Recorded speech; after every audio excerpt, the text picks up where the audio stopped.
Bonjour et bienvenue. Aujourd'hui, on va décortiquer ensemble une très grande idée, un texte qui a vraiment bousculé les choses en 1956. Il s'agit de Une introduction à la cybernétique de W. Ross Ashby, un ouvrage qui a proposé une toute nouvelle manière de comprendre la complexité. En fait, Ashby, lui, il ne parlait pas juste d'électronique ou de machines.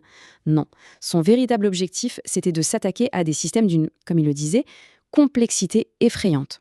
Pensez au cerveau humain, ou même à nos sociétés. Il faut bien comprendre le contexte. L'approche scientifique classique, qui consistait à faire varier les facteurs un par un, elle n'arrivait plus à suivre. Dans le monde réel, tout est lié. Dès qu'on change un truc, ça a des répercussions partout ailleurs. Alors, face à cette complexité, il fallait une nouvelle approche. Une approche qui allait offrir une perspective radicalement différente sur la manière dont le monde fonctionne. Et là, c'est un changement de cap complet. Plutôt que de demander « Ok, de quoi est faite cette chose ?» La cybernétique, elle, pose une question bien plus intéressante. Que fait-elle ? D'un coup, l'important, ce n'est plus le matériel, mais bien le comportement, la fonction. Bon, la définition classique, c'est ça. Mais Ashby, lui, préférait une métaphore que je trouve géniale. L'art du pilotage. L'idée, c'est de comprendre comment n'importe quel système, qu'il soit vivant ou mécanique, est coordonné, régulé et finalement contrôlé.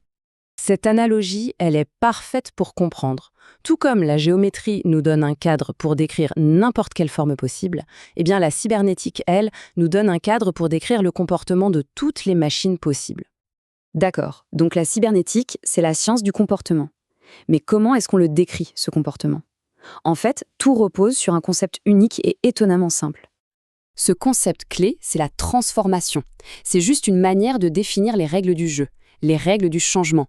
Que ce soit une peau qui bronze au soleil ou un œuf qui devient un lapin, la transformation décrit ce qui se passe, sans forcément chercher à expliquer le pourquoi du comment.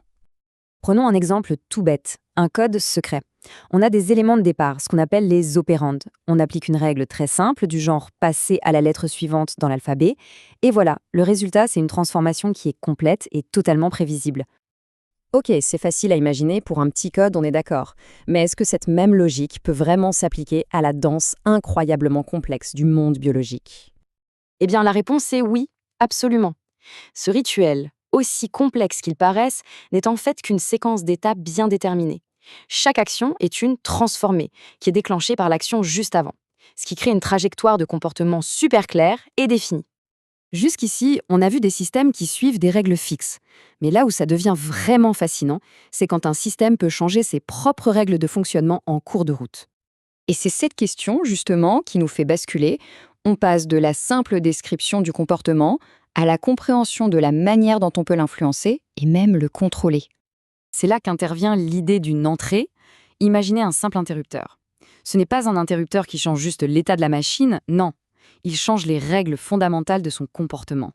Regardez bien ce tableau. Si le paramètre, l'entrée, est réglé sur R égale 1, l'état A devient C. C'est la règle. Mais si un agent extérieur bascule l'interrupteur sur R égale 2, alors ce même état A devient B. C'est tout le comportement du système qui est modifié par cette simple entrée. Et voilà, on y est. C'est ça, l'essence du contrôle, l'art du pilotage. Ce concept nous donne un langage, un vrai langage formel, pour comprendre comment piloter n'importe quel système, que ce soit un pilote automatique, l'économie d'un pays ou un processus biologique. Pour résumer, ce qu'Ashby nous a laissé, c'est bien plus qu'une simple théorie. C'est une véritable boîte à outils pour penser. Une méthode pour analyser, pour comprendre et, qui sait, pour piloter n'importe quel système dynamique et complexe. Et tout ça nous laisse avec une question assez vertigineuse. Ces idées ont presque 70 ans, mais elles n'ont jamais été aussi pertinentes qu'aujourd'hui. Quel système complexe actuel, de l'intelligence artificielle aux réseaux sociaux, pourrait être mieux compris grâce à elles ? C'est une pensée qui mérite réflexion. Merci d'avoir suivi.